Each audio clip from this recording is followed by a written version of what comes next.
Bonjour, ici Nathalie Valentin du blog et de la page Je construis mon bonheur. Aujourd'hui, j'avais envie de vous parler des sauveurs et surtout de vous dire enlevez votre fichu cap de sauveur, hein. Alors pourquoi je vous parle de ça? Parce que moi j'étais une grande sauveuse par le passé. Je le suis encore parfois quand je fais pas attention. Et en fait, du coup, tout ça, ça découle de ce qu'on appelle le triangle de Karpman. Donc, je vous laisse faire une recherche Google si ça vous voulez creuser le sujet. Mais en tout cas, pour le rôle du sauveur en particulier, c'est quand même une personne qui se sent souvent obligée d'aider, voire de sauver les autres. Et en fait, de façon plus ou moins consciente, c'est pour être aimé, apprécié, reconnu en échange. Mais c'est une attente le plus souvent cachée. Et le souci aussi du sauveur, c'est qu'il est très agaçant parce qu'il donne des conseils qu'on ne lui a pas demandé, il pense tout savoir mieux que l'autre, il pense même savoir, et ça aussi c'est inconscient en fait, c'est pas forcément quelqu'un de pédant et qui vous fait la leçon, pas forcément, ça part vraiment d'une bonne intention, mais toujours est-il que cette personne inconsciemment, voilà, elle pense vraiment qu'elle sait mieux que les autres ce qui est bon pour eux. Et surtout, pour parler de mon expérience personnelle, moi j'avais tendance du coup à faire des choses, à rendre des services qu'on ne m'avait pas demandé, et puis parfois, pas de bol, ça tombait très mal, et d'ailleurs en fait ça arrivait assez souvent. Du coup je me faisais engueuler, enfin c'était compliqué, ça parasitait énormément mes relations, qu'elles soient professionnelles ou personnelles, et donc il y a un moment, il a bien fallu que je travaille là-dessus, et voilà, j'avais envie de vous partager ça. Et un jour, j'ai décroché ma cape de sauveur et puis je l'ai laissée au vestiaire.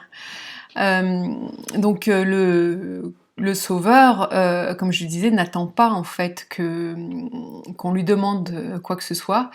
Ou alors il suffit qu'il ait en face de lui une victime, toujours en référence au triangle de Karpman, qui se plaigne, et puis elle est là à lui proposer des solutions. Est-ce que tu veux que je fasse ci, est-ce que tu veux que je fasse ça? Alors après, la victime aussi, elle aime bien qu'on fasse à sa place, du coup le sauveur il fait, il s'épuise, et puis voilà. De toute façon en retour, il n'y a pas ou peu de retour, en tout cas pas ceux qu'on espère, et au final tout le monde est déçu, et c'est très agaçant. Alors, quelques conseils pour décrocher votre cape de sauveur, si vous vous reconnaissez dans la description que je viens de faire. Déjà, la première chose, ça va être d'attendre qu'on vous demande votre aide.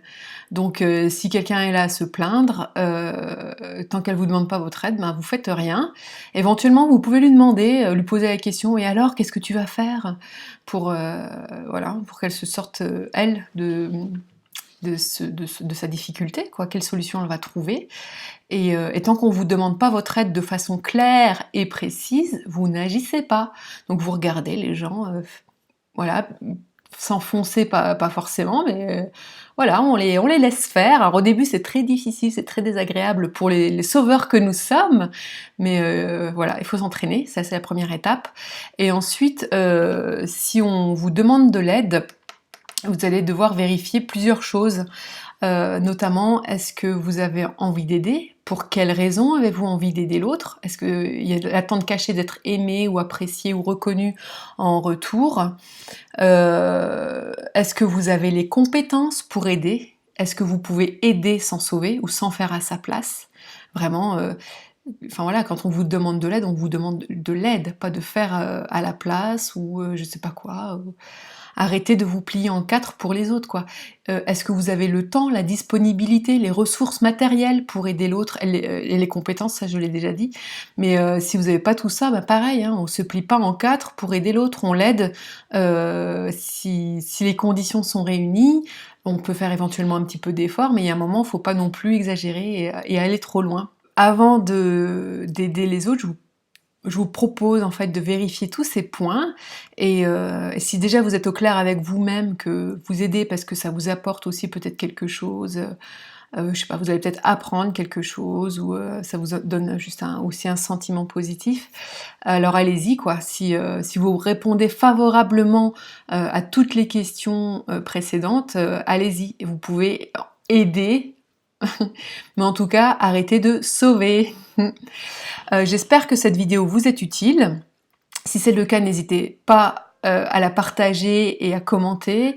à taguer des amis aussi. Et si jamais votre cap de sauveur en fait est trop difficile à enlever, sachez que je vous accompagne pour vous épanouir dans vos relations. Je vous mets un lien en dessous pour découvrir tout ça. À bientôt, bye bye.